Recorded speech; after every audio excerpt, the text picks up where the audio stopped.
Bonjour et bienvenue dans cette présentation d'IR-Studio Enterprise Team Edition. IR-Studio Enterprise fournit la solution la plus rapide, la plus simple et la plus collaborative aux professionnels de la modélisation des données pour construire et maintenir des bases de données d'envergure et des entrepôts de données. Cette année, IR-Studio fête ses 20 ans, sachant que la première édition avait été publiée au second trimestre 1996. IR-Studio Enterprise va fournir différents outils. IR-Studio Data Architect, qui permet tout ce qui va être modélisation autour des données, avec du reverse, avec la possibilité de créer ces différents diagrammes et de les publier sur une base de données par exemple, ou sur des entrepôts de données mais également. Tout ce qui va être modélisation des processus avec BPMN, etc., ça va être IR-Studio Business Architect. On va avoir IR-Studio Software Architect pour toute la modélisation UML, avec les différents types de diagrammes autour du UML. Et également un référentiel et une plateforme d'accès via un navigateur pour tout ce qui va être sauvegarde, donc avec dans ce référentiel de nos différents modèles et toutes les métadonnées qui tournent autour, avec possibilité de gérer des glossaires, pouvoir discuter autour de tout cela au sein d'une plateforme collaborative. IR-Studio Data Architect est une solution donc qui permet de gérer tout ce qui va être modélisation des données. On va pouvoir partir d'un modèle vierge avec soit un modèle de type relationnel pour les bases de données habituelles, tout ce qui va être base de données SGBDR, etc. Soit dimensionnel pour tout ce qui va être autour des data warehouse, entrepôts de données.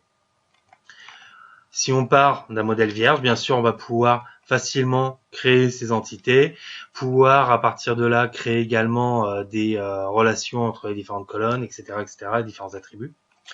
Les éditer, bien évidemment, en pouvant voir où est utilisé pour pouvoir faire de l'analyse d'impact, pouvoir créer ces attributs directement à partir de l'interface, des clés, des relations, mettre des définitions en utilisant les termes qu'on verra justement au niveau des glossaires donc d'IR-Studio Team Server.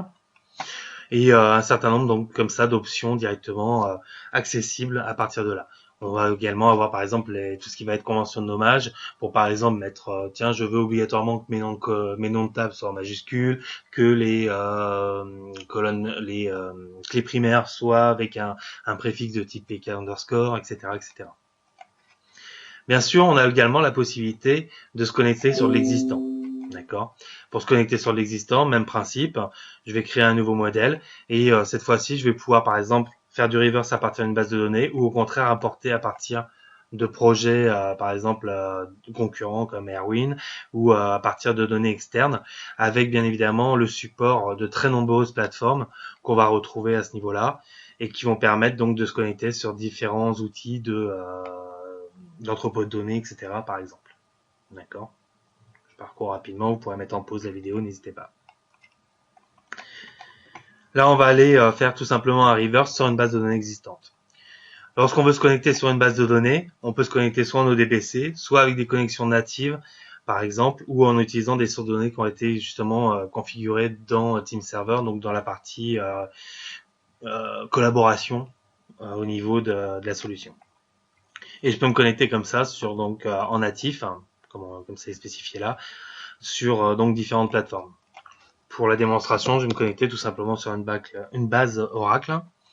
Je fais Next. Et à partir de là, il va me proposer d'inclure les différents types d'objets au niveau qui existent sur ma base. Et puis, automatiquement, je vais pouvoir spécifier également les différentes tables que je veux inclure, les vues, les triggers, etc. La façon dont il va générer, c'est ce qui doit découvrir de façon automatique les clés primaires par rapport à leur nom, justement, des choses comme celle-ci. Est-ce qu'il va devoir également récupérer toutes les dépendances par rapport à des objets qu'on n'aurait pas sélectionnés, le type de layout, donc la présentation, la manière dont on va ajuster les tables, et puis à partir de là, quel type de modèle physique je veux, donc un modèle par exemple relationnel dans le cas présent vu que je suis sur une base type Oracle. Hop, je fais finish et automatiquement il se connecte sur ma base et il va m'avoir automatiquement créé mon modèle physique, d'accord, à partir de cette base. Je peux me mettre dessus et donc là je vois mon modèle physique et à partir du modèle physique il a été me générer mon modèle logique, d'accord, directement. Alors bien sûr on va pouvoir zoomer, Plus la résolution est grande, bien évidemment, de votre écran, plus ça sera pratique d'utiliser des outils de ce type. D'accord? Ok. Et directement, je peux visualiser. Comme je l'avais fait tout à l'heure, on peut rentrer directement au niveau de l'objet et visualiser les types de données qui y sont liés. D'accord? Directement. Ok. Ensuite, pareil, j'avais dit pour les relations, la possibilité donc de gérer les différents types de relations avec un certain nombre de paramètres qu'on va pouvoir spécifier directement au niveau de l'interface. Ensuite, à partir de là, bien évidemment, donc je vais pouvoir faire des modifications. Je vais également pouvoir donc naviguer facilement, créer, si je le souhaite, des sous-domaines à partir de différentes tables. Hop, sous-domaine. Ok. Donc pour avoir des vues, par exemple, plus liées au business, par exemple, au métier qui seraient dédiés, des choses comme celle-ci. Et puis, bien sûr, une fois qu'on a fait du reverse, aussi bien notre base de données va pouvoir évoluer que nous, on va travailler sur nos diagrammes et on va pouvoir, bien évidemment, sur nos modèles, je veux dire. Et puis à partir de là, faire des modifications. Si je reviens là, par exemple, je vais pouvoir facilement ajouter une nouvelle colonne.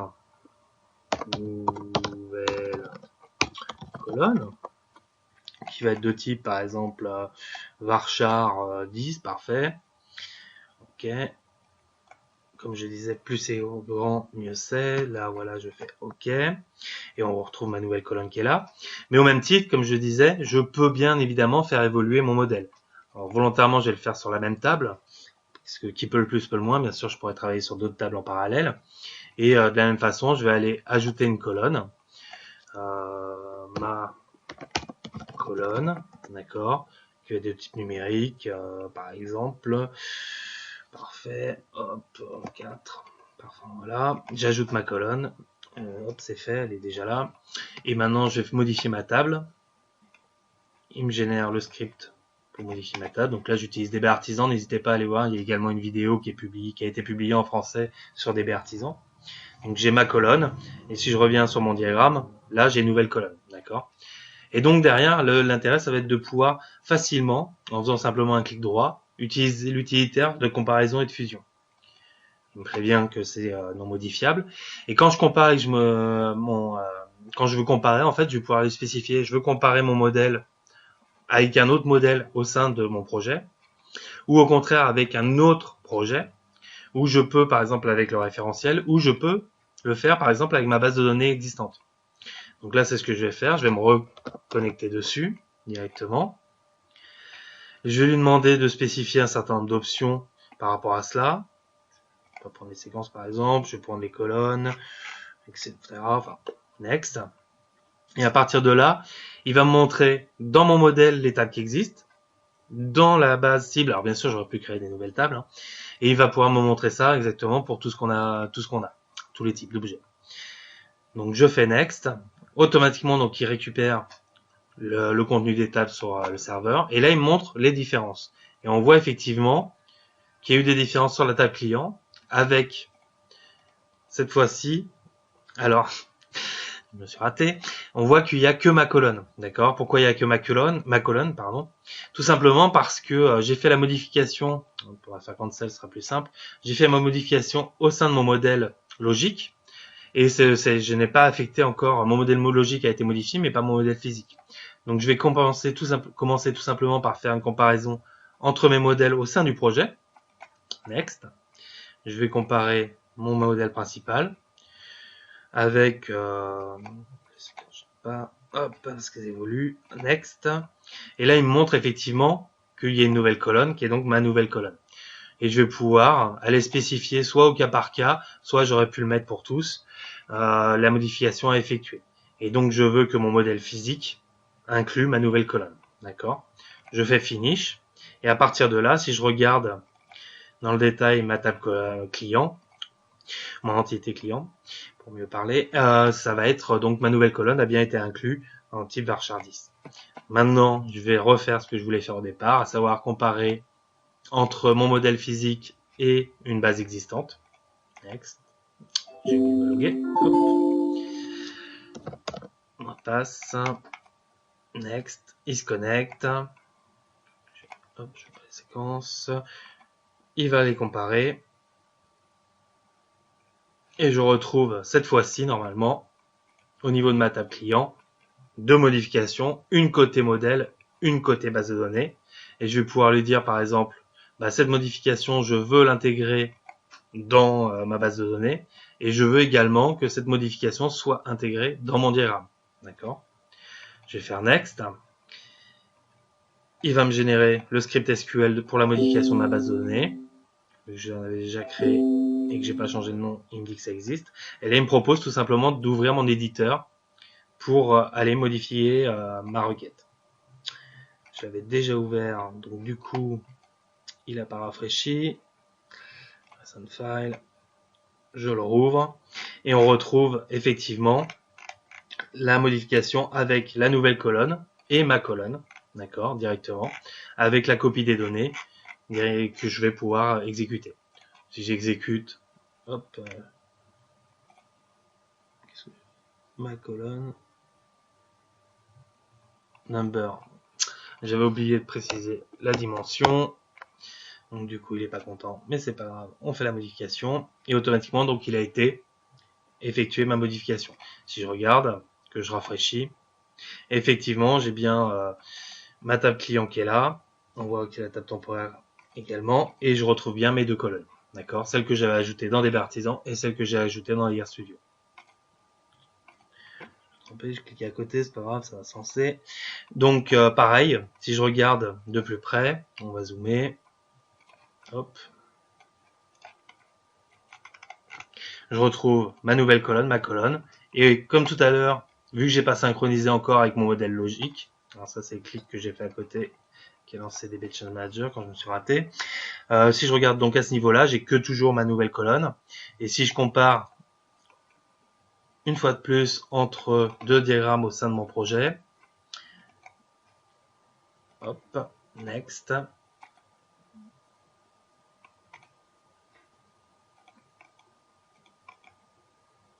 Donc j'ai pas fait de modif, c'est parce que justement c'est la séquence.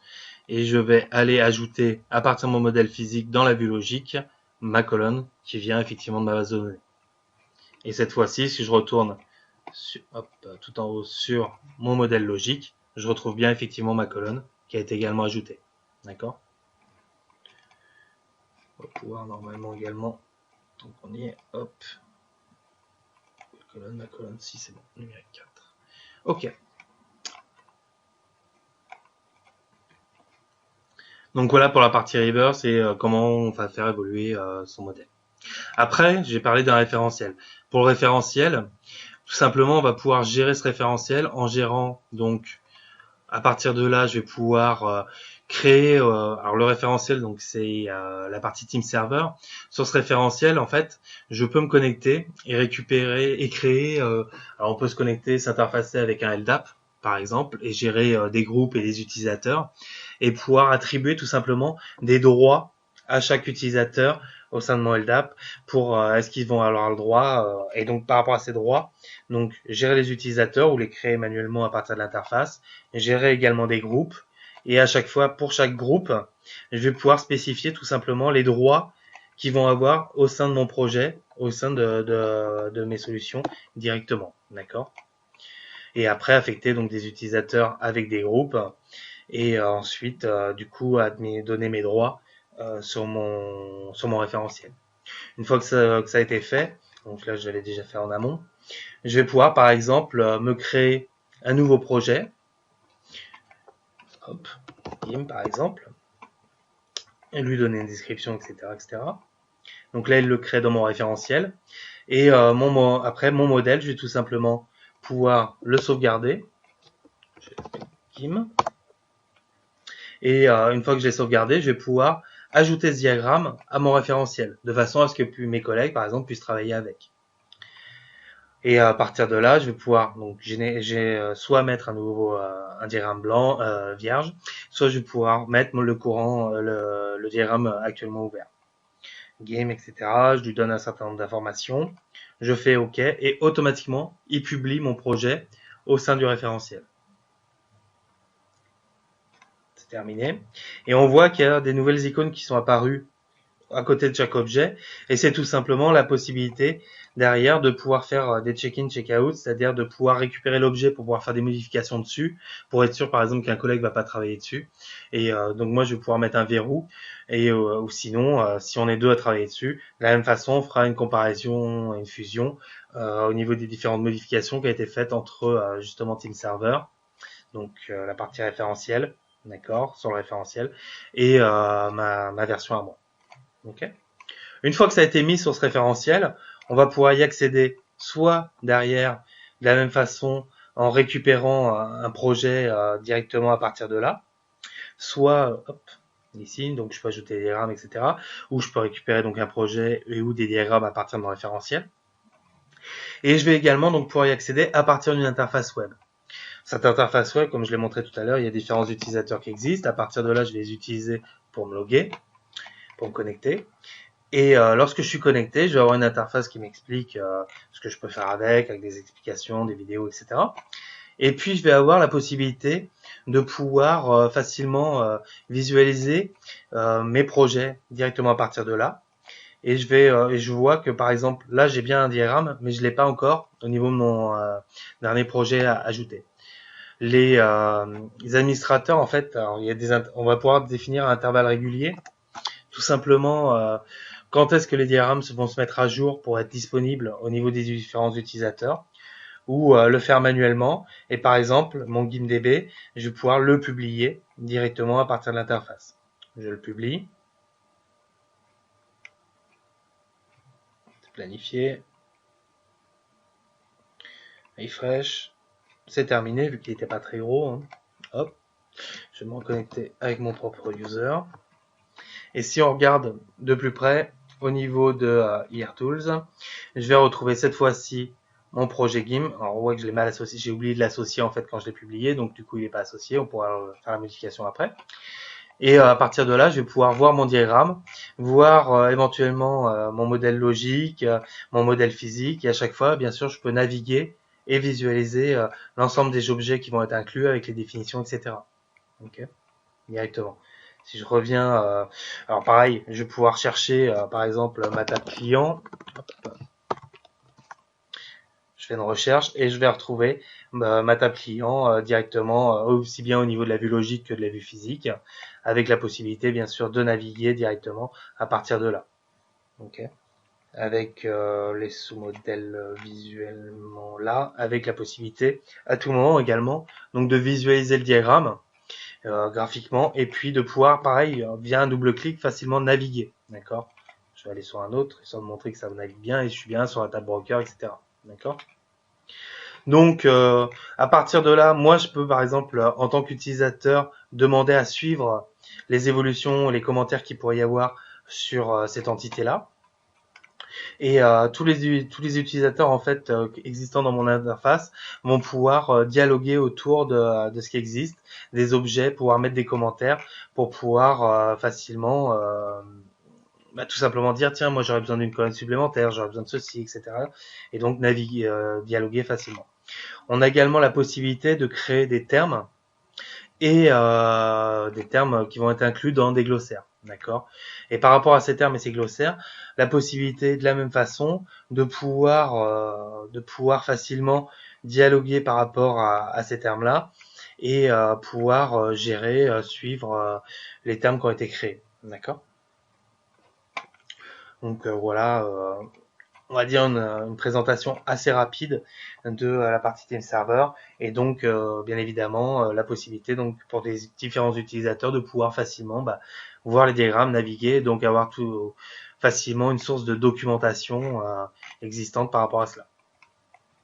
Si je retourne dans Data Architect, on va prendre un projet un peu plus conséquent que j'ai déjà publié, qu'on a aperçu justement dans Team Server tout à l'heure. Donc je vais le rouvrir. Là en même temps il est en train de vérifier sur la partie Team Server dans quel état sont les verrous, etc. C'est pour ça que ça a pris un peu plus de temps. Et on voit effectivement un diagramme directement à partir de là, donc avec différents objets. On voit qu'on peut mettre de la couleur, etc. Pareil, je l'ai pas dit tout à l'heure, mais en fait là, si on regarde, je n'ai qu'un seul modèle logique. Par contre, en sortie, je vais avoir une répartition sur deux modèles physiques, une partie sur une base de données et une partie sur du data warehouse. Là, on voit justement la différence avec au niveau d'un modèle dimensionnel et non plus relationnel. Donc après, possibilité de modifier, etc. Lorsque je double-clique, là, vu que je suis sur un référentiel, il va me demander, tiens, pourquoi je suis en train de... Pour quelle raison je veux éditer cet objet-là. Et je vais pouvoir tout simplement donner un libellé, pouvoir donner une description et éventuellement, je peux également gérer des tâches, créer une tâche et à partir de là, l'associer à cette tâche-là pour pouvoir faire tout simplement un suivi des modifications. Ou au contraire, je veux simplement en mode visuel et là, on a la même interface que tout à l'heure et on va voir donc, par exemple, pour l'analyse d'impact, comme j'en avais parlé tout à l'heure, voir où est-ce que mon objet est utilisé, sur quelle base, etc. Voir, tiens, par exemple, tiens, il est également sur la partie data lineage, dont j'ai pas parlé. Alors, on voit qu'il y a différents onglets à ce niveau-là. Là, j'étais sur la modélisation des données. On va avoir la possibilité de gérer des dictionnaires d'entreprise avec la possibilité, par exemple, de créer des attachements après entre mon dictionnaire et mes objets. Je vais avoir la possibilité également de créer par exemple des domaines pour pouvoir dire par exemple bah tiens un code postal c'est toujours si on travaille qu'en France c'est toujours que du varchar 5 parce que je vais être sûr d'avoir mon zéro et c'est surtout pas du numérique en zéro au début. D'accord, des choses comme celle-ci. Et data lineage dont je viens de parler juste avant qu'on a aperçu au niveau d'où c'était utilisé, l'analyse d'impact, on va voir que la possibilité donc de faire tout ce qui va être suivi de la modification des données. On part d'une table, on va vers une autre table avec la possibilité d'éditer, on va passer en view mode, d'éditer le qui modifie quoi, comment et donc en expliquant bah tiens là je suis en train de copier toutes mes lignes directement comment va se passer les copies justement de ces lignes-là. Et la possibilité également de générer de façon automatique en fonction de certains entrepôts de données. On a la possibilité également de gérer automatiquement. On a aussi la possibilité de, à partir d'un onglet macro en fait, en Visual Basic et applicatif, de tout simplement manipuler tout ce qu'on souhaite au sein de Data Architect. Et ça va être très performant, très puissant, dans le sens où plutôt que de faire manuellement des tâches qu'on va par exemple réitérer à intervalles réguliers ou j'ai des données qui existent dans un fichier Excel et je voudrais facilement les importer, etc. On va pouvoir le faire à partir de macro Excel et je l'ai déjà utilisé chez pas mal de clients et en général, c'est des fonctionnalités qui vont être très intéressantes. Et donc par rapport à cela, bien sûr, je vais pouvoir tout simplement exécuter ma requête et donc là, j'ai demandé à exporter dans un fichier Excel et si je regarde effectivement, il va m'avoir exporté toutes mes clés, tous mes index, je veux dire, dans un fichier Excel et à partir de là, je peux le retravailler, je peux l'envoyer à mes collègues, etc., etc. Et pareil, je pourrais les réimporter avec une autre macro directement. D'accord. Hop. Voilà pour faire un tour enfin, relativement rapide au niveau de la solution. N'hésitez pas bien sûr à nous contacter, on est à votre disposition si vous voulez qu'on prenne rendez-vous, qu'on s'appelle pour de plus amples informations.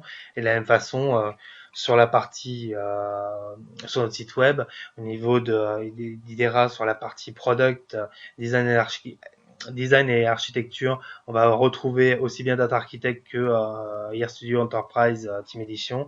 Et à partir de là, vous pouvez facilement télécharger une version d'évaluation et n'hésitez pas à tester le produit et à revenir vers nous si vous avez des questions. À bientôt. Au revoir.